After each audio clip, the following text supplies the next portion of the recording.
પિતા અને પુત્રની ઉંમરનો તફાવત 20 વર્ષ આપેલો છે. તો કરીએ શું પહેલા પિતાની ઉંમર, તો પિતાની ઉંમર બરાબર આપણે લઈ લઈએ x અને પુત્રની ઉંમર બરાબર લઈ લઈએ y.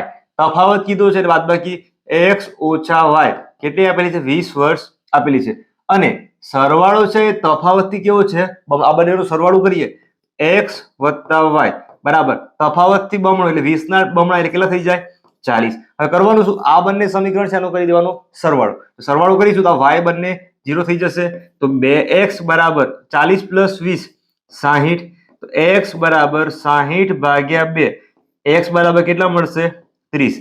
જો આ 30 કિંમત કોની મળી ગઈ, તો પિતાની ઉંમર મળી છે x એટલે કે 30 વર્ષ.